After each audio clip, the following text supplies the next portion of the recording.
ও যুবক, কয়দিন আর পাগলামি করবি রে বাবা? চোখের সামনে শুধু যুবকের লাশ, গাড়ির নিচে যুবকের লাশ, পানির নিচে যুবকের লাশ, ঘরের বিছানায় ঘুমের ঘরে যুবকের লাশ। এই জীবনে কত যুবকের জানাজা পড়াইলাম, কবরে রাখলাম। ও যুবক, এতক্ষণ যে চিল্লাইতেছি একবারও কিন্তু বলি না স্কুল কলেজ সাইরা হুজুর হইয়া যা। বলছি? মরণ পর্যন্ত বলবো না। আমি তাবলীগের লাইনের সন্তান, একবারও বলি নাই যে তাবলীগ না করলে জাহান্নামে যাইবা। বলেছি মরণ পর্যন্ত বলবো না। আমি আহলে হক পীর মাশায়েখদের লাইনের সন্তান, একবারও কিন্তু বলি নাই পীরের কাছে না গেলে জাহান্নামে যাইবা। মরণ পর্যন্ত বলবো না। আমি কওমি মাদ্রাসার সন্তান, কওমি মাদ্রাসায় না পড়লে তুমি জাহান্নামে যাইবা, একবারও বলি নাই। প্রশ্ন আসতে পারে, ভাইজান তো তুমি এত কষ্ট করে কি বুঝাইতে আসছো বলো? যুবকদেরকে আমি শুরুতেই বলছি, বয়ানের 99 ভাগ বয়ান হবে যুবকের, বাকি কিছু পার্সেন্ট হবে মা বোন বুড়াদের। ভালো করে মনে রাখবি রে যুবক, আমি তোমাদের হুজুর বানাবার জন্য আসি নাই, মাওলানা বানানোর জন্য আসি নাই, আমি তোমাকে মুফতি সাহেব বানানোর জন্য আসি নাই, তোমাকে মুবাল্লিগ মুজাহিদ বানানোর জন্য আসি নাই। ও বান্দা, তুমি স্কুলে থাকবা, কোনো বাধা নাই। ইসলাম একটু আগে বলছি সহজ ধর্ম, তোমাকে একেবারে আটকাইয়া দেয় নাই। তুমি ব্যবসা করবা, ইসলাম বাধা দেয় নাই। তুমি ডাক্তারি পড়ো, তোমাকে ধন্যবাদ, ইসলাম নিষেধ করবে না। তুমি ইঞ্জিনিয়ার হও, আলহামদুলিল্লাহ। তুমি একজন প্রফেসর হও, আলহামদুলিল্লাহ, কোনো বাধা নাই। তবে একটাই দাবি আমার, বেয়াদব হইও না। খবরদার, বেয়াদব হইও না। বান্দা, তুমি ডাক্তার হইয়াও কিন্তু ওলামাদের দোয়া নিয়ে মরতে পারবা। সম্মানের চেয়ার নিয়ে থাকো। তুমি যদি ডাক্তার হও বাবা, তুমি গ্রাম্য ডাক্তার না, হয়তো জাতীয় পর্যায়ের ডাক্তার হবা, না হয় আন্তর্জাতিক মানের ডাক্তার হও। ইঞ্জিনিয়ার যদি হও, তুমি দামি এক ইঞ্জিনিয়ার হও। মরিয়া গেল যেন মানুষ দোয়া করে, কলিজা মরিয়া। তবে বেয়াদবি করলেই দোয়া পাবা না। সম্মানের চেয়ারে বসবা। ও আল্লাহর বান্দারা, স্কুল কলেজে পড়িয়াও কি তোমার মতো যুবক নবীর তরিকা মানিয়া চলনেওয়ালা আছে না নাই? বহু ডাক্তার আছে, চেম্বারে রুগী দেখে, আজান হয়ে গেছে সাথে সাথে নামাজে দাঁড়ায় গেছে, আছে না নাই? আমি ডাক্তারকে আমি কেন বলবো আপনি ডাক্তারি হইরা জাহান্নামে গেছেন? বলার কোনো উপায় নাই। ও আল্লাহর গোলাম, মা বাবার দোয়া নিয়ে চলবা, আলেমদের পরামর্শ নিয়ে চলবা। এরপরে তুমি জবানকে কন্ট্রোল করবা, জবানের দ্বারা কাউকে আঘাত করবা না, মা বাবার সাথে বেয়াদবি করবা না, ওলামাদের সাথে বেয়াদবি করবা না, শিক্ষকের সাথে বেয়াদবি করবা না। করলে কি হবে জানো? তাহলে এই খারাপ। মরণের পরে নয়, খোদার কসম তোর বিচার হবে মরণের আগে। মরার পরে না, আগে। বুঝো তো এবার, মরার আগের বিচারটা আল্লাহ এত অগ্রিম করবেন কেন? বুঝো যে তাহলে ওই অপরাধটা কত মারাত্মক, যেন এটার বিচারটা দুনিয়ায় করি কেন? অন্ধকারে কবরে নিয়ে করলে তো কেউ দেখবে না, দুনিয়াতে করবো, ওর মাও দেখবে, বাবাও দেখবে, মানুষ দেখে বুঝবে বেয়াদবির সাজাটা কেমন। বড় কঠিন, কিন্তু ভালো করে মনে রাখবা। পয়গম্বরের একটা হাদিস শুনে নাও। قال النبي صلى الله عليه وآله وسلم اثنان يعجلهما الله في الدنيا البغي عقوق الوالدين। দুইটা অপরাধ আছে দুনিয়ায়, করলেই শাস্তি হবে মরার আগে, দুনিয়াতে মরার পরে নয়। কয় অপরাধ? ভালো করে মুখস্থ করবেন মুরব্বীরাও যুবকেরাও। দুইটা অপরাধ আছে, করলেই শাস্তি হবে মরার আগে।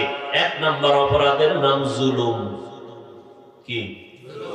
দ্বিতীয় অপরাধের নাম মা বাবার সাথে বেয়াদবি। এবার জুলুম আবার তিন প্রকার। আল্লাহর সাথে জুলুম করা, অন্যান্য মাখলুকাতের সাথে জুলুম করা, নিজের সাথে জুলুম করা। আল্লাহর সাথে যেই লাইনে জুলুম আছে এর মধ্যে বড় জুলুম হলো শিরিকের গুনাহ করা। লা তুশরিক বিল্লাহ ইন্নাশ শিরকা লাযুলমুন আযীম। আল্লাহ কোরআনে বলেন, লোকমানে হাকিম তার সন্তানকে বলেন, ইয়া বুনাইয়া, হে বৎস, হে সন্তান, লা তুশরিক বিল্লাহ, রবের সাথে অংশীদার বানায়ো না, শিরিক করবা না। ইন্নাশ শিরকা লাযুলমুন আযীম, শিরিক হলো একটা জুলুম এবং আযীম সবথেকে বড় জুলুম। অন্যের সাথে জুলুম করবা না। এক আল্লাহর বান্দি, নারী না পুরুষ? কি জীবনভর নেক আমল করেছেন, ও পর্দার আড়ালের আম্মা জান, ভালো করে একটু শুনিয়ে রাখেন। আপনাদের মর্যাদার তো কোনো শেষ নাই। সারা রাত সারাদিন বয়ান করলেও শেষ করা যাবে না। এত মর্যাদা আল্লাহ আপনাদের দান করেছেন আমার নবীর মাধ্যমে। কিয়ামত পর্যন্ত আল্লাহ কসম করে বলে গেলাম, দুনিয়ার কোন চালাক যদি চায় নারীদেরকে আলাদা একটু লাইনে মর্যাদা দিবে, খোদার কসম নারীদের মর্যাদা দিতে পারবে না, বরং দিতে চাইলে নারী হবে অপমান।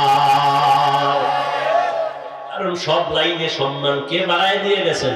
আমার নবীর মাধ্যমে আল্লাহ দিয়ে দিছেন। এমন কোন একটা রাস্তা নেই যে আলাদা বাড়াবা। চালাকি করবা, নারী অপমান হবে জীবনভর। তো চালাকি যারা করতেছে নারীদের অপমানই হচ্ছে, সম্মান আর হচ্ছে না। নারীর গায়ে পুলিশ হাত তুলবে কেন? নারীকে বৃদ্ধাশ্রমে পাঠাবে কেন? সব কিছুর মূলে আদব নাই। যার মধ্যে আদব নাই তাকে একদিকে বলে বেয়াদব, অপর দিকে বলে সে জালেম। জালেম জুলুম করে, বেয়াদবি করে, শাস্তি কি মরার পরে না আগে? আল্লাহর বান্দি জীবন ভর নেক আমল করার পর রহমতের নবী সাহাবায়ে কেরামদেরকে শুনাইতেছেন, বিদায় বেলার আগে একটা সামান্য অপরাধ করেছে একটা আল্লাহর বান্দি, নেক আমলওয়ালা আবেদা, একটা সামান্য অপরাধ করেছে। একটা বিড়াল খাঁচার মধ্যে রাখছে, ঘরে আসার পরে আটকাইয়া দিছে, বের হইতে দেয় নাই। বিড়ালটাকে নিজেও খানা দেয় নাই, অন্যের ঘরে গিয়ে খাবে সেই সুযোগও দেয় নাই। বিড়ালটা না খেয়ে ধুকে ধুকে ক্ষুধায় মরে গেল। পয়গম্বর বলেন, সাহাবায়ে কেরাম, আল্লাহর পক্ষ থেকে গায়বী আওয়াজ আসলো, এই আমার বান্দি, জীবনভর যত নেক আমল করেছো, এই বিড়ালের সাথে যে জুলুম করেছো, তোর জিন্দেগীর সব আমলগুলো বরবাদ। একটা বিড়ালের সাথে অপরাধ করলে যদি এই হয়, যারা মানুষ মারে এরকম জালেম নাই? স্বার্থে আঘাত লাগছে, আস্তে রাস্তায় ওপেন দিনে দুপুরে জবাই করতেছে। এটা কুত্তা মারলে বিচার পাওয়া যায়, মানুষ মারার বিচার পাওয়া যায়। আল্লাহ হেদায়েত দান করুন। এরে যুবক, তুই আরেকজনের জবাই কইরা তুই রাজত্ব করবি, এটা ভাবলি কেমনে? ওই যুগ তো নাই। ডিজিটাল যুগ পার হইয়া নতুন ভাবে শুরু হয়েছে স্মার্ট, ঠিক নেই? আর নাই রে বাবা, গোপনে অন্যায় করবি, মনে করছো কেউ দেখে নাই, পুলিশ এসে একটা নমুনা পাইয়া ফেলাইছে, তোরে 6 বছর পরে ধইরা ফেলাইবে। এক অপরাধ মার্ডার কেসের আসামি, ও ডুইকে গেছে তৃতীয় লিঙ্গের ভিতরে, বুঝেন না? কি হিজড়া হয়ে গেছে, ওদের লগে ঘুরে দেখছেন নি? 5 বছর পরে এই কয়েক মাস আগে ধরে গেছে। কতটা আপডেট হয়ে গেছে পৃথিবী। একজনের মাইরা তুই খাবি, কি হইলো? খাইতে নিজেও পারলি না, ওরেও খাইতে দিলি না, শেষ পর্যন্ত তোর হইলো জেল। জেলে যাইয়া পস্তে পস্তে শেষ সময় ভাসি। এগুলোই তো হয়। একটা যুবক একটা মেয়েকে পাওয়ার জন্য অন্যকে হত্যা করে, বিনিময়ে লাভ কি হইল? মেয়েটাও জেলে গেল, যুবকও জেলে গেল, ওখানে পস্তে পস্তে মরলো, না হয় ফাঁসি হয়ে গেল। এই চিন্তাটা যদি আমার দেশের যুবকেরা করত, রক্তের গরমে জুলুম করত না, মানুষ মারত না। আল্লাহ হেদায়েত দান করে। ভাইরা আমার, জীবনটাকে ধন্য করে যুবক। আজকে তোমার 25 বছর 30 বছরের মধ্যে বয়স, সব যুবকেরা পাও ধরে বলি, শোন, কুত্তা শুয়ারের মধ্যে আমার আল্লাহ ভালো মন্দ যাচাইয়ের আকল দেয় নাই, মানুষের মধ্যে দিয়েছেন। মানুষ বড় দামি, একটু শোন, মানো আর না মানো একটু ভাব, একটু গবেষণা কর। আমি কি বলি বাবা, একটু বুঝো। পাও দিকে বললাম বুঝো, মানো আর না মানো। তোমার মাত্র 30 বছর বয়স। এখন আল্লাহ না করুন, আল্লাহ না করুন, আল্লাহ না করুন যদি মরে যাও, তোমার আব্বা আম্মা তোমারে নিয়ে কানবে আর স্মরণ করবে। ভালো কিছু করছনি বলো তো বাবা, নিজের বিবেকটারে জিজ্ঞাসা করো।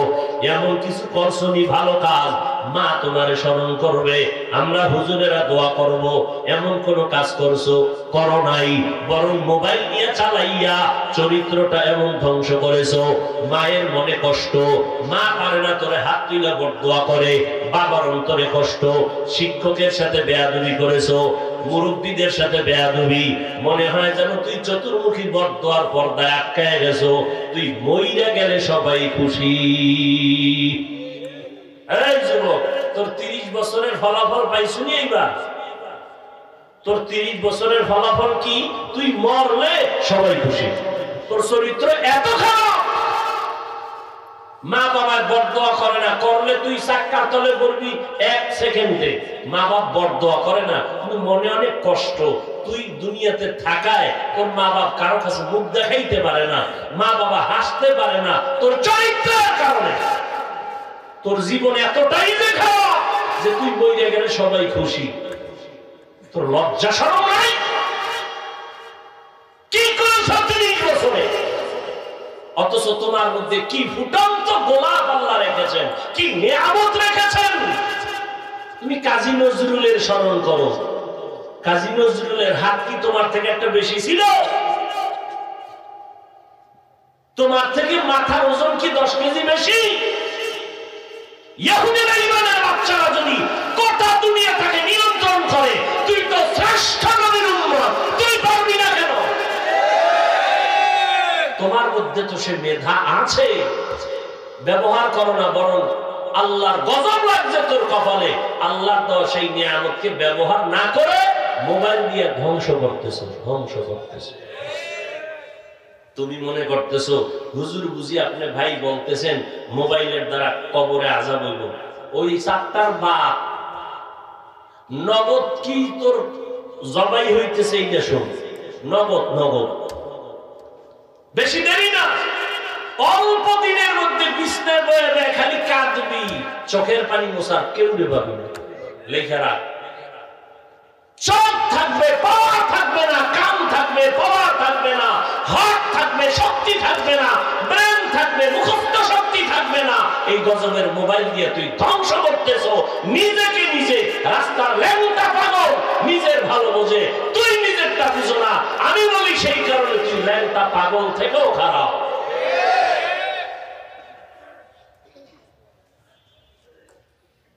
চরিত্র নেই, হার্ট দুর্বল। আজকে বাসায় গিয়ে জীবনভর তো আকাম করছো মোবাইলে, আজকে একটা ভালো কাজ করিস, পরামর্শ দিয়ে গেলাম। আজকে বাসায় গিয়ে গুগলে সার্চ দিবি, কারণ হুজুর কথা মানতে তো একটু কষ্ট হয়। চিন্তা করো, করুই কি মানবো কি মানবো না। তোমাকে গুরুরা যদি বলে প্যান্ট শার্ট টাইওয়ালা, এটি তো আবার তাড়াতাড়ি মানবা। তো গুগলের মধ্যে সব গুরুরা বসে আছে। আজকে গিয়ে গুগলে সার্চ দিবা, কারণ আমার কথায় কাজ। জিব্রাইল কইলেও তার মোবাইল ছাড়বি না জাহান্নামে না যাওয়া পর্যন্ত। তা আমি কইলে আর কি যখন দেখবি কি করার আছে, তো একটা পরামর্শ দেই ভালো। গুগলে সার্চ দিবা অ্যান্ড্রয়েড মোবাইলে স্বাস্থ্যের শরীরের কি কি ক্ষতি করে। ওখানে সব কিছু ডিটেলস লেখা আছে, কোন গবেষক কোন দিন কোন লেকচারে কোথায় বলেছে এই ক্ষতি হবে, কোন স্বাস্থ্য বিজ্ঞানী কি বলেছে। ওখানে দেখবার আমি অগ্রিম বলে দিলাম, এই মোবাইলে চোখের চোখ থাকবে পাওয়ার থাকবে না, কান থাকবে পাওয়ার থাকবে না, কিডনি শেষ, হার্ট শেষ। দেখো না জীবনে যেই রোগ হয় না, ডাক্তার কয় সুস্থ, পরের দিন হুনি নাই, কয় কি হয়েছে, কয় হঠাৎ পড়লো আর মরলো। হঠাৎ কেন? হঠাৎ এক রোগের জন্ম হয়েছে, হঠাৎ রোগ। কি হাসেন আপনারা? স্ট্রোক করেছে, হার্ট দুর্বল, ব্রেন নাই।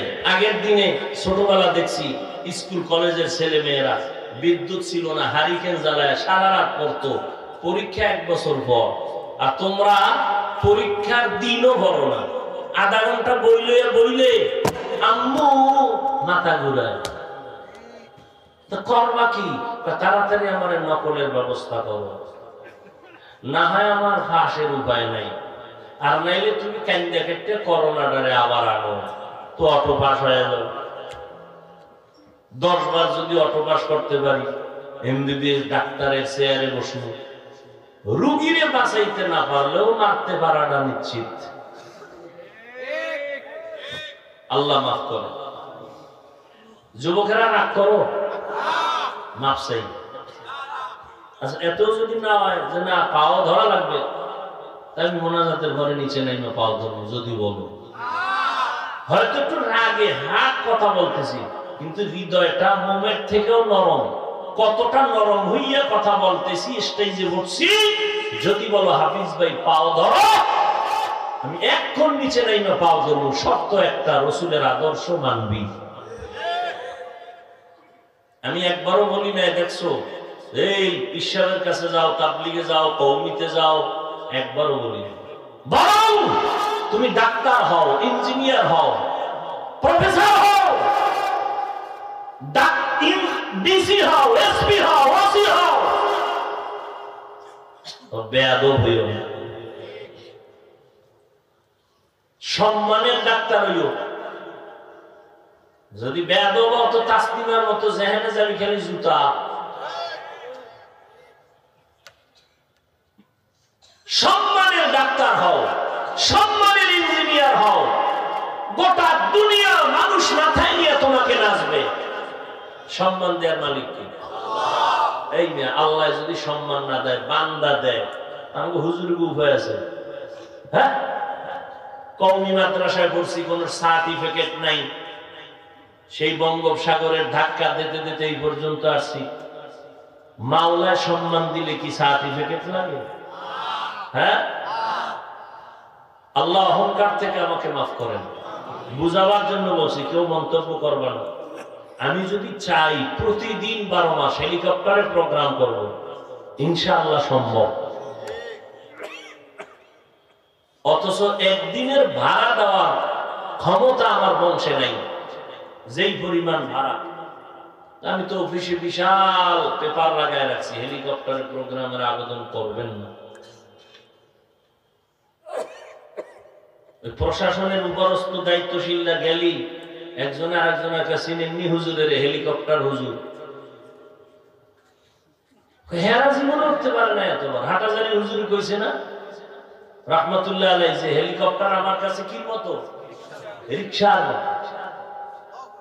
এই সম্মান কে দিছেন? আল্লাহ। আমি এক ওয়াজে কইছি, হেলিকপ্টারে হাফিজুর রহমান উঠে না, হাটাজারির আহমদ শফি উঠে না, হেলিকপ্টারে আল্লাহর কোরআন ঘুরতেছে। কোরআন কোরআন পড়লে এমন হয়, আল্লাহ দেখাইতেছে। উল্টা বুঝো কেন? 12টা বুঝতে পারো না? তোমার মুসলমান ভাই সম্মানে যদি থাকে, তোমার গায়ে বাজবে কেন? বেঈমানের জ্বলবে, তোমার জ্বলবে কেন? নিমক হারাম কোথাকার।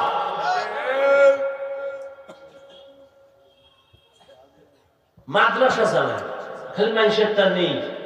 কত লক্ষ টাকা মাদ্রাসায় দান করি, তোমার হুশ আছে নি? এই জন্য হাদিসে স্পষ্ট নিষেধ, কোরআনও নিষেধ, কার উপরে খারাপ ধারণা করা কবিরা গুনাহ।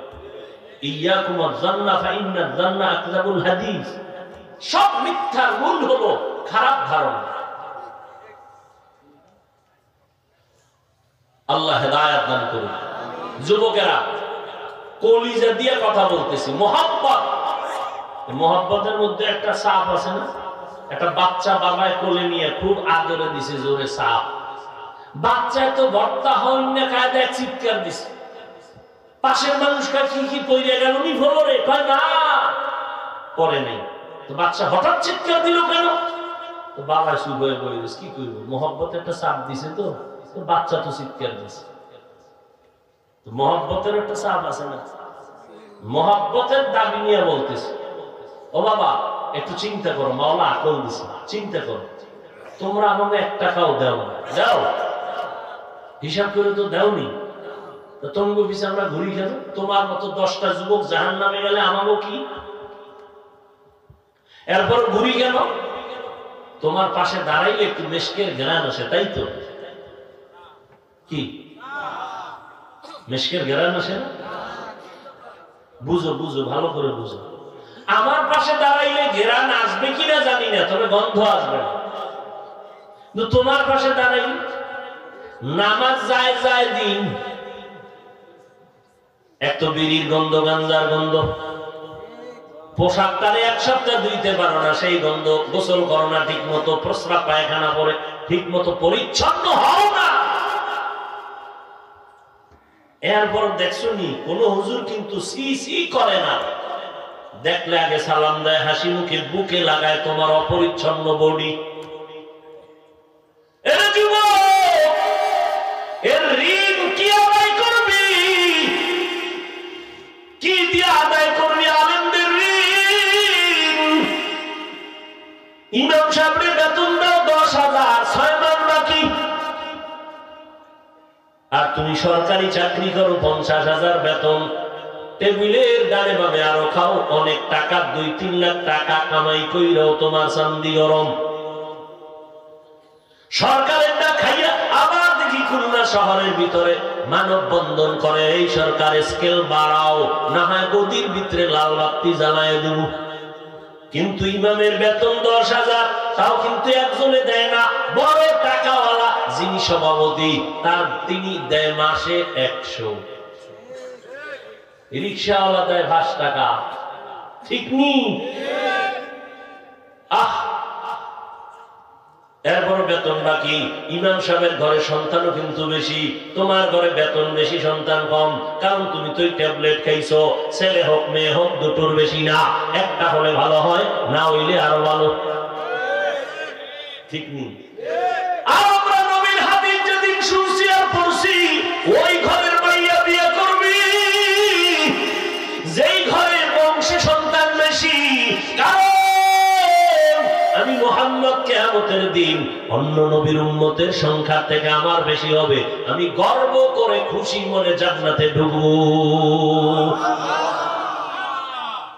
আমরা তো এই দেখে বিয়ে করছি, এই জন্য সন্তান বেশি, তোমাকে 2টা, নাইলে 1টা, নাইলে নাই।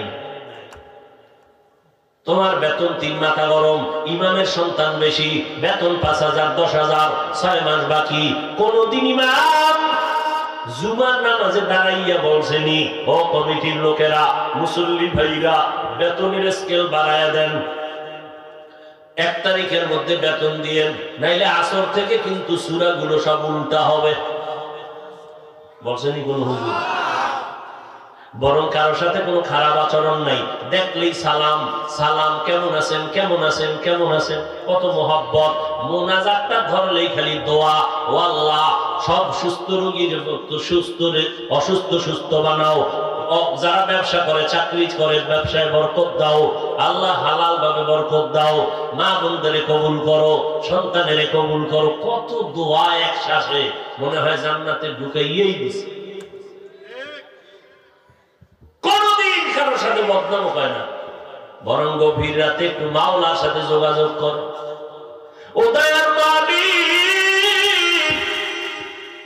অল্প টাকা দেয় তোমার বান্দারা, চাইলেও তো পাবো না, তবে একটু দোয়া চাই, ও আল্লাহ দোয়া করি আমার এই অল্প টাকার ভিতরে তুমি বরকত বাড়াইয়া দিও। এই জন্য তাকাইয়া দেখছো মহামারী করোনা, স্কুল বন্ধ, কলেজ বন্ধ, ব্যবসা বন্ধ, চাকরি বন্ধ, আল্লাহ শুকর কোন কোরআনওয়ালা মাদ্রাসা মসজিদ বন্ধ হয় নাই। সম্মানের মালিককে এলমেরা এজাজ করদন বেহিসাব খলকে রাদা দন জবাবে বা সওয়াব হক না দারত দোস্তে খলকা জারেরা নিস্তে ই খসলত একে দিনদারেরা। যুবকদেরকে দুইটা আসমান সূর্য বরাবর কলিজা দিয়া দুইটা পরামর্শ দিয়া যায়, মানলে খোদার কসম জীবন তোর সফল। জীবন কতটুকু গ্যারান্টি থাকলে, বিশ্বাস থাকলে, আমি কসম খাইয়া বলতেছি, যদি ওই দুইটা কাজ ভিতরে না রাখো, খোদার কসম তোর জীবন বিভব। দোনোটাই কসম, দোনোটাই 100 গ্যারান্টি। মানলে সফল, মানবি না কসম আল্লাহ, যেখানে যাবি জুতা। যুবকেরা লিখে রাখবি, কম্পিউটারে লিখবি, বাসায় গিয়ে কালকে লেমিনেটিং করে ঘরের দরজায় ঠানাবি। আমার বাপ দাদার কথা না, ভালো করে শুনে রাখো। ডাক্তার হইয়াও সর্বোচ্চ সম্মান পাইয়া মরবি, ইঞ্জিনিয়ার হও সর্বোচ্চ সম্মানে থাকবা আজীবন। মরলো মানুষ দোয়া করবে। 2 পুঁজি লাগবে। কয় পুঁজি? এই 2 পুঁজি থাকলে সম্মান আজীবন, থাকবে না জুতা আজীবন, শান্তি নাই জীবন। প্রথম পুঁজি হলো সুস্থতা, বলো কি? দ্বিতীয় পুঁজি হলো সুন্দর চরিত্র। তুমি 5 তলা বিল্ডিং করেছো, টাকার পাহাড়, ডাইনিং টেবিলে হরিণের গোশত, উটের গোশত, দুম্বার গোশত, কত ধরনের মাছ। ডাক্তার রেড সিগন্যাল লাগায় রাখছে, খাইলেই মরবি, তুই অসুস্থ। আছে কোন লাভ? অসুস্থ যদি হইয়া তুমি কোন মাদ্রাসা, কোন স্কুলে চাকরি করো, 1 সপ্তাহ ডিউটি না করলে চাকরি বাদ। কেউ ডিউটি করে না কেন? স্যার অসুস্থ, তাহলে বিদায় করো। এবার বুঝো সুস্থতার দাম কত। তুমি যদি অসুস্থ হইয়া বিছানায় 1 মাস থাকো, তোমার মা, তোমার বাবা, আপন কেউ তোমার কাছে আর আসবে না, সব দূরে দূরে থাকবে। কেমন কাছে গেলে না জানি, আমিও অসুস্থ হয়ে যাই। এইবার বাপ, তুমি চূড়ান্ত সুস্থ, অল টাইম। পরীক্ষার হলে দুইটা পেপারে কলম ধরলেই 99। মনে হয় যেন তুমি বাংলাদেশের 1 নাম্বার হয়েছো পরীক্ষার ফলাফলে, কিন্তু চরিত্র তোমার খারাপ। জমিনের একটা মানুষ তোমাকে জায়গা দিবে না। বিবেকে ধরছেই 2টা জিনিস, সুস্থতা লাগবে, চরিত্র ঠিক করা লাগবে। এই দোনোটাকে তুমি জবাই করতেছো ডাইরেক্ট মোবাইল দিয়ে। সুস্থতাও নাই, চরিত্র। গুগলে সার্চ দিবা, পৃথিবীর সব চিকিৎসা বিজ্ঞানীরা একমত, মানুষের চূড়ান্ত সুস্থতার জন্য আল্লাহর দেওয়া একটা মহা ঔষধ আছে, রাতের ঘুম। ফ্রি। কিসের ঘুম? কথা বলেন। রাতের ঘুম। রাতের ঘুম হলো শরীরের ঔষধ। হসপিটালে গেলে দেখবা খালি ঘুমায় রোগী। ঘুম থেকে উঠে একটু ভাল লাগে, কয়েকদিন পর ডাক্তার কয়েক, বাসায় যাও, তুমি সুস্থ। ঘুমের দাম কত? তবে শুনে রেখো, সব ঘুম না। রাতের প্রথম অংশ ঘুম শরীরের ক্ষতি, রাতের শেষ ভাগের ঘুম শরীরের ক্ষতি।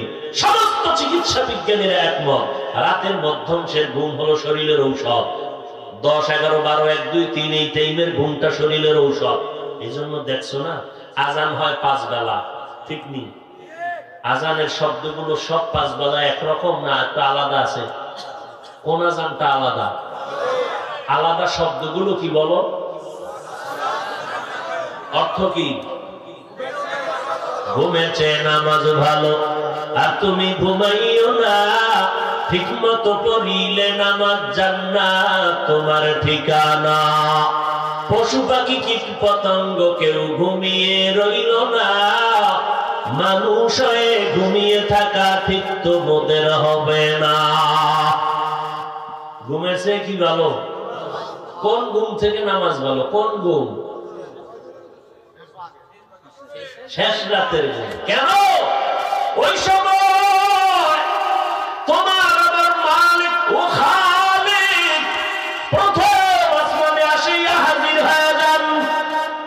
আসেন? জোরে কও। কোন টাইমে? কোন টাইমে? কোন দিন? প্রতিদিন। এই কথাটা আজকেই শুনলেন? আচ্ছা, এবার আমাকে জবাব দেন, আল্লাহ যে প্রতিদিন রাতের শেষে আসেন, বান্দার থেকে কিছু নিতে না বান্দাকে দিতে? স্পষ্ট বলেন, কি নিতে? দিতে? আপনার কিছু তো দরকার নেই, আছে। ঘুমান কেন? আর কেমনে বুঝাইলে তো আপনাদের লজ্জা বাড়বে? আপনি বলতেছেন আপনার দরকার আছে, আল্লাহ আসেন দিতে, আপনি ঘুমাইতেছেন। অথচ এটা স্বাস্থ্যের জন্য ক্ষতি, মাওলার আদালতেও গুনাহ। অতি গভীর হয় রজনী যখন নীরবে প্রভুর নাম জপিও তখন, প্রভুর করুণা যদি পাইবারে চাও, গভীর রাতে উঠে প্রভুর গুণগান গাও। সুস্থতার জন্য রাতের মধ্যাংশের ঘুম নষ্ট করলাম মোবাইল দিয়ে। পায়ে হাত রেখে বলি, যুবক, দুইটা পুঁজি ধইরা রাখ, সুস্থতা, চরিত্র। এই দুই পুঁজি নিয়ে ডাক্তার হবি, সবাই সম্মান করবে। চরিত্রের কারণে দেখো না, এ তো শহর, বিভাগীয় শহর। আপনাদের এই শহরের মধ্যে এমবিবিএস ডাক্তার আসেনি? একজন না অনেক?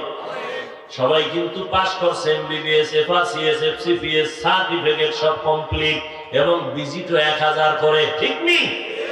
জবাব দিয়ে বুঝা বুঝা দেখছেন নি ডাক্তারগুলোর সব চেম্বারের রোগী এক সমান না কম বেশি আছে? একই ডাক্তার, একই ভিজিট। কিছু ডাক্তার বেয়াদবি মাপ চাই, বুঝাবার জন্য বলি। কিছু ডাক্তার আছে বয়ে বয়ে রোগী না পাইয়া মশা মারে। ঠিক নেই? আবার কিছু ডাক্তার আছে রাত্র 12টা পর্যন্ত রোগীর সিরিয়াল শেষ হয় না।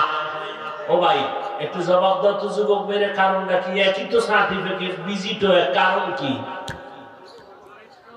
ও মনে হয় কিছু কুফুরি কালাম টালাম মারে। হ্যাঁ, জীবনের চরিত্র আর ব্যবহার, মা বাবার দোয়া নিয়ে বসে, ওদিকে ভিতরে ভিতরে আনন্দের সাথে মোহাব্বত, জীবনটা সফল হয়ে গেছে। ও যুবক ভাই, একটু তওবার দিকে ফিরে আসো। তোমাকে কিন্তু আমি বলি না স্কুল ছেড়ে দাও, কলেজ ছেড়ে দাও, খবরদার। শিক্ষানীতির উপরে কিন্তু চরম ভাবে দুর্নীতি আর চরম ভাবে বিপর্যয় নেমে আসতেছে। শুনতেছো না বাবা? আমার বোন যদি মনে করে একটু ছেলে ছেলে ভাব, তাই ছেলে।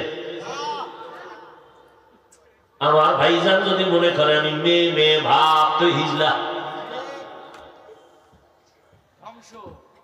মদিনার নবী বলে গেছেন, যেই পুরুষেরা মেয়েদের আকৃতির একটু চিন্তা করে ধারণ করার চেষ্টা করবে, ওদের উপরে আল্লাহর অভিসম্পাত, ফেরেশতাদের লানত, আমি মুহাম্মদের লানত। আবার যেই মেয়েরা ছেলে ছেলে ভাব নিবে, এদের উপরে আল্লাহর অভিশাপ, নবীর অভিশাপ, ফেরেশতাদের অভিশাপ। ও আল্লাহর বান্দারা, আমি কিন্তু স্কুলে পড়ো চাই, তবে সব চেঞ্জ করো। মহব্বতের নজরে চরিত্র নষ্ট করা যাবে না। কলিজা দিয়া দোয়া করি, আল্লাহ শিক্ষানীতির ভিতরে চরিত্র ধ্বংস করার যা যা আছে, যারা কল্পনায় আছে, ওদের হেদায়েত দান করেন। নাম্বার 2, এই সমস্ত চরিত্র বিধ্বংসী কলাম থেকে আমার শিশু, আমার কিশোর, আমার যুবক, আমার যুবতীদেরকে ও আল্লাহ কুদরতের দ্বারা হেফাজত করি। ও যুবক, হারাটা বয়ানে চিল্লেই খালি যুবক কইয়া। মদিনার নবীও কত সুসংবাদ করে দিয়ে গেছে, টের পাও নাই? মদিনার নবী কয়, যুবকেরা আমি মুহাম্মদের উপকার করেছে, আর বুড়ারা আমি মুহাম্মদের বিরোধিতা করেছি। কি কত সুন্দর তোমার সুসংবাদ। নবীজি এই জন্য যুবকদের একটা কমিটিও করছিলেন না? কি নাম? হেল্পফুল ফজুল কমিটি করেছেন। কষ্ট হইতেছে মনে হয়। আর একটু সামনে আগাবো।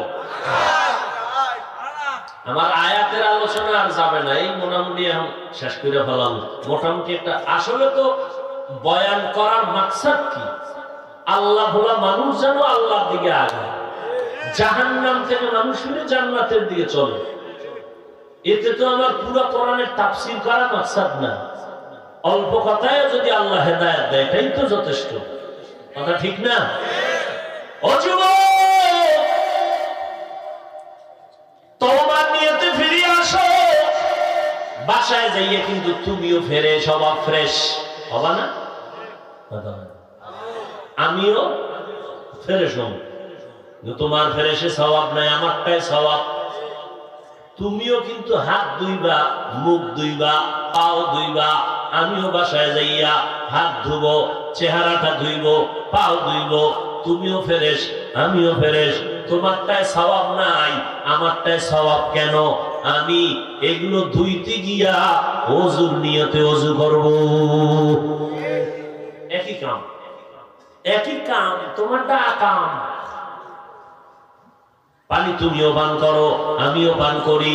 নবীর তরিকা, ডান হাতে পান করো। দাঁড়াইয়া জীবনে পানি পান করবা না। মনে করিস না মন গড়া হয়ে গেলাম। প্রত্যেকটা কথার পিছনে চ্যালেঞ্জ দিয়ে গেছি। জীবনে দাঁড়াইয়া পানি পান করবি না। সব চিকিৎসা বিজ্ঞানীরা একমত, দাঁড়াইয়া পানি পান করলে কিডনির ক্ষতি হয়। বৈজ্ঞানিকরা গবেষণা করে কয় মুহাম্মদের প্রত্যেকটা সিস্টেম, তরিকা মানুষের শুধু পরকালের সওয়াবই না, প্রত্যেকটা নিয়ম শরীরের মহা ঔষধ। নবীজি দাঁড়াইয়া পানি পান করতে নিষেধ করলেন কেন? গবেষণা করে বাইর করছে কি কি ক্ষতি হয়। কিডনি। এতদিন দাঁড়াইয়া প্রস্রাব করছো, নবী কয় বইয়া কর না, কামে লাগে না। এবার বৈজ্ঞানিকরা বাইর করে ফেলাইছে যে দাঁড়াইয়া প্রস্রাব করলে তার প্রস্রাব ক্লিয়ার হয় না, আস্তে আস্তে আস্তে আস্তে করে তার কিডনিকে ড্যামেজ করে ফেলে যারা দাঁড়াইয়া প্রস্রাব করে। এবার কই যাইবা সান্ধু? হুজুর গোনা মানো না, এবার কই যাইবা? তোমাকে গুরুরা কইছে মানবা না, মরবা না, এত তাড়াতাড়ি মরবা না। বিছনায় শুয়ে শুয়ে খালি কাঁদবা। কি যুবকেরা, চরিত্র ঠিক কর, নাইলে তো কপালে বিয়েও নেই। কি নাই? যুবকেরা কপালে কি নাই? আমার ধারণা মোটামুটি 75। তোমার ধারণা থাকলে বাকি 25। ঠিক 25% আছে বিয়ে হতে পারে, তবে বউ পাবা না। বউ জল্লাদ পাবা, জল্লাদ। লেখা রাখিস যুবকেরা, বহু চিন্তা করে করে কথাগুলো কইতেছে এবং প্রত্যেকটা কথা কলিজার থেকে মহব্বতে বাইর করতেছে। জল্লাদ বুঝনি? হ্যাঁ, 4-5টা মাইয়ার চরিত্র জবাই করছো, এক জল্লাদ জুতা দিয়া বাইরে 10টা ঝাল মিলাই কইবে এবার দেখ কত ধানে কত চাল। ডানা কাটা ভরি, বুঝো? ডানা কাটা ভরি। তোর ঘরে আইসাই তোর মায়ের ডানা ডাকাইতে দিবে। তোর মায়ের লাগে আমি থাকবো না, আলাদা বাসালো, বাস মায়ের ডানা শেষ। এবার বাবার ডানা কাটবে, ডানা কাটা ভরি তো বাবার ডানা কাটবে। এবার কি করবে? এই দেশি ঘা যেন চল ঢাকা, ঢাকা নিয়ে আলাদা ফেরাত নিয়ে তোর থেকে খাইয়া লইয়া এরপরে তোর ডানাটাও কেটে ফেলবে। মা বাবার ডানা কাটা শেষ, এবার তোর ডানা কাটবে। ডানা কাটা ভরি তো তোর ডানা কাইটা কুড়াল দিয়া আর এক বাসায় গিয়ে হাজির, তোমার ফকির বানাই দিছে। কথাগুলো যদিও হাসতে হাসতে তুমি শুনলা আর আমি বললাম, কথাটার ওজনটা একটু চিন্তা করে বালিশে মাথা লাগে। আর এগুলো তোমার চরিত্রের কারণে হবে। আর যদি তওবা করো আল্লাহ সব কিছু ঘুরাই দিবেন ইনশাআল্লাহ।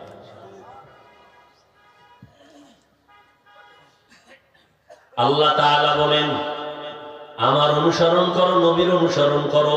প্রশ্ন ছিল আল্লাহ আপনাকে না দেখে অনুসরণ হবে না, সংক্ষেপ জবাব আল্লাহ কয় আমাকে যদি কিছু দিতেই চাও, জমিনে আমার একজন বন্ধু আছে, তারে দিলে আমি পেয়ে যাব। মনে আছে নি উদাহরণটা? কি উদাহরণ দিছিলাম? হ্যাঁ, ছেলেরে যদি আইসক্রিম দাও, বাবা এটা আমি খুশি হয়ে গেলাম, ওই বন্ধু তুমি তারে দাও, আমারে দেওয়া লাগবে না। আল্লাহ পাক বলেন আমার দুনিয়ার একজন বন্ধু আছে। সে কেমন বন্ধু জানো? মুসা নবী আমার বন্ধু, ইব্রাহিম আমার বন্ধু, ইসমাঈল আমার বন্ধু, ঈসা নবী আমার বন্ধু, মুসা নবী আমার বন্ধু, ইউসুফ নবী আমার বন্ধু, মুহাম্মদ আমার বন্ধু। তবে ব্যবধানটা কি জানো? সব নবীরা আমি আল্লাহ তাআলার আশিক, আর আমি আল্লাহ নিজে হলাম মুহাম্মদের আশিক। ওই বন্ধুরে দিলেই আমি পেয়ে যাব। দলিল আল্লাহ তাআলা বলেন কুল ইন কুনতুম তুহিব্বুনাল্লাহ ফাত্তাবিউনি ইউহিব্বুকুমুল্লাহ। আল্লাহর ভালোবাসা যদি চাও নবীরে তাআত করো, ফাত্তাবিউনি, নবীরে তাআত করো, অনুসরণ করো। অনুসরণের জন্য এবার আল্লাহ সমাধান পেয়ে গেলাম। আল্লাহর অনুসরণটা কেমনে হবে? কয় নবীরে করলেই হয়ে যাবে। এবার নবীরে দেখা দেখা সাহাবায়ে কেরাম অনুসরণ করে। নবী কেমনে পানি পান করেন সাহাবায়ে কেরাম দেখেন আর আমল করেন। নবী কেমনে দাঁড়ান ওইভাবে তারাও দাঁড়ান। নবী কেমনে হাঁটেন ওইভাবে সাহাবায়ে কেরাম হাঁটেন। নবী একদিন জুতা পরিয়া নামাজে দাঁড়াইছে ইমাম, সাহাবায়ে কেরাম পিছনে দাঁড়াইছেন, তারাও জুতা পরেছেন। নবী পড়ছে এরাও পড়ছে, অনুসরণ। নামাজের ভিতরে মাঝখানে নবী জুতা খুইলা লইছেন, সাহাবায়ে কেরাম দ্রুত জুতা খুইলা সব দৌড়, জুতা দূরে। নামাজের পরে নবী কয় আপনারা জুতা খুললেন কেন? নবী অনুসরণ। আপনি খুলছেন এই জন্য আমরা খুলছি, অনুসরণ। নবীকে আমি খুলছি তো জরুরত। জিবরাইল আমিন আইসা আমার কানে আওয়াজ দিছে জুতার নিচে নাপাক, নাপাক জুতা নিয়ে নামাজ হবে না, এই জন্য জুতা খুললাম। আমি নামাজের আগেই যদি জানতাম জুতার নিচে নাপাক, নাপাক জুতা নিয়ে নামাজে দাঁড়াইতাম না। আমি আগে থেকে কেন জানি না? আমি আলিমুল গায়বের মালিক না। গায়বের মালিক কে? আল্লাহ যেই ইলমে গায়ব জানেন, এই ক্ষমতার কারণে যদি কেউ মনে করে সে মুশরিক। খুব কঠিন কথা। এই কথাগুলো মানা না মানার মধ্যে ঈমান আয়ার যায়, বড় কঠিন। কিন্তু একজনে নামাজ পড়ে না, তারে গালি দেওয়া যাবে না, খবরদার। আর একজনে নামাজ পছন্দ করে না, তারে ছাড় দেওয়াও যাবে না, পাইলেই ভিড়া। বুঝে নেই? একজনে দাড়ি রাখে না, তারে গালি দেওয়া যাবে না। আর একজনে দাড়ি পছন্দ করে না, তাকে ছাড় দেওয়া যাবে না। ব্যবধান আছে না নাই? আর একটু খোলামেলা বুঝেন। এই যুবক, দাড়ি রাখো না কেন? একজনকে হুজুর দাড়ি রাখা দরকার, নবীর তরিকা, চেষ্টা করি পারি না, দোয়া কইরেন, সামনের থেকে আরো চেষ্টা করবো। তাহলে বুঝে গেল সে দাড়ি পছন্দ করে। আর একটা নিচে গেলাম, দাড়ি রাখো না কেন? জাগাত জবাব, দাড়ির মধ্যেই কি ইসলাম? দাড়ি না